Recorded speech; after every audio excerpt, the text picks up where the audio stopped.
Knockout টুর্নামেন্টে, যা এখন চ্যাম্পিয়ন্স ট্রফি নামে পরিচিত। ইংল্যান্ডের কাছে 8 উইকেটে হার তখন মোটেও অপ্রত্যাশিত কিছু ছিল না। সময়ের পরিক্রমায় আজ বিশ্ব ক্রিকেটে অন্যতম সেরা মাশরাফির দল। ঘরের মাঠে এবার 3 লায়ন বধের অপেক্ষায় টাইগার স্কোয়াড।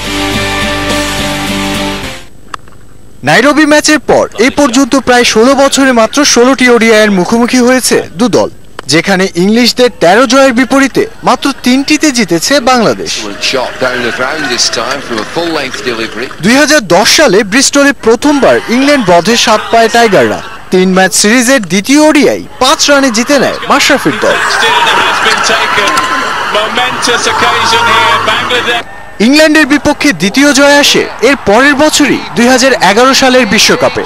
গ্রুপ পর্বের ম্যাচে টেল এন্ডার শফিউলের নৈপুণ্যে 2 উইকেটের জয় পেয়েছিল টাইগাররা।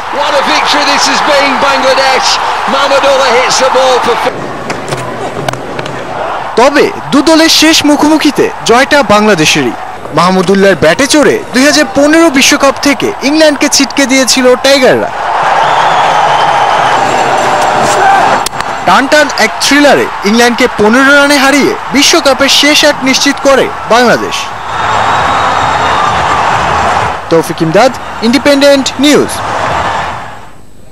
আমরা কথা বলছিলাম রাহুল ভাইয়ের সঙ্গে। রাহুল ভাই, যেটা বলছিলাম যে বিশ্বকাপের পরে প্রায় 13টা ইনিংসে ইংল্যান্ড কিন্তু 300-র উপরে স্কোর করেছে। এর মধ্যে 6টি ইনিংসে করেছে 350-র উপরে স্কোর। একটা রেকর্ডও রয়েছে 444, তাও পাকিস্তানের মতো দলের এগেইনস্টে। মাশরাফি বলেছেন ম্যাচ উইনারের সংখ্যা ইংল্যান্ডে বেশি। এটা ঠিক বলেছে মাশরাফি, বিকজ আমরা তো আসলে ওয়ার্ল্ড ক্রিকেট তো এতটাই আমরা এমনভাবে ইনভলভ হয়ে গিয়েছি যে আমাদের কিন্তু এগুলো খোঁজ নিতেই হয়। এবং ডেফিনেটলি প্লেয়ার বলেন এবং যারা বাংলাদেশ টিমের সাথে যারা সতীর্থ যারা আছেন, কোচ, কম্পিউটার অ্যানালিস্ট যারা আছে, তারা তো এটা আরো বেশি ভিডিও ফুটেজ নিয়ে তো ওয়ার্কআউট করবেই। এখানে বাংলাদেশ টিমের যে এখানে দুটো টিমের দুই দিক দিয়েই উইক পয়েন্ট আছে, দুই দিক দিয়ে পজিটিভ সাইন আছে। এখানে যে যত বেশি কম ভুল করবে তাদেরই কিন্তু জয়টা পাওয়ার সুযোগটা আছে। আপনার এখানে কিন্তু there is no second chance. আপনাকে ফার্স্ট চান্সই আপনি ক্যাচ যদি আসে তাহলে আপনাকে ওইভাবে নিতে হবে। যেটা 100% দেওয়ার কথা, আপনি যদি 110% যদি দেন তাহলে দেখবেন যে আপনার রেজাল্টটা আপনি একটু বেশি পজিটিভ পাবেন। গরমটা ওদের থেকে আমরা আরো বেশি অ্যাকাস্টম হয়ে যাচ্ছি, বিকজ আমরা অনেকদিন পর সিরিজ খেলেছি। আমরা অলরেডি উই ইউজ টু ওয়েদারের সাথে। তো ইংল্যান্ডের এই জিনিসগুলি কিন্তু ওদের এটা মাথায় কাজ করে। আর ওরা কিন্তু একটা জিনিস বলেছে যে ওরা পরে ব্যাটিং করতে স্বাচ্ছন্দ্য বোধ করে। সকালে যখন ওরা ফিল্ডিং করবে তখন কিন্তু আলটিমেটলি ওরা ওই জিনিসটা কিন্তু অ্যাকাস্টম করতে পারবে না।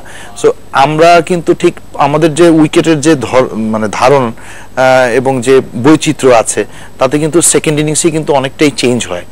এইটাই কিন্তু বাংলাদেশ টিমকে যদি এগিয়ে নিতে পারে। এবং আরেকটা জায়গায় বাংলাদেশ টিমকে সব থেকে ইম্পর্টেন্ট রোল প্লে করতে হবে, সেটা হলো প্ল্যান। এবং ঠিক প্ল্যান অনুযায়ী যে ফিল্ডিং সেটআপটা করতে হবে, ফিল্ডিং এর উপরে আমাদের অনেক বেশি ইম্পর্টেন্ট। বিকজ আপনি যদি এখানে উইকেট কিপিং এ যদি আপনি একটা দুইটা মিস করেন, আলটিমেটলি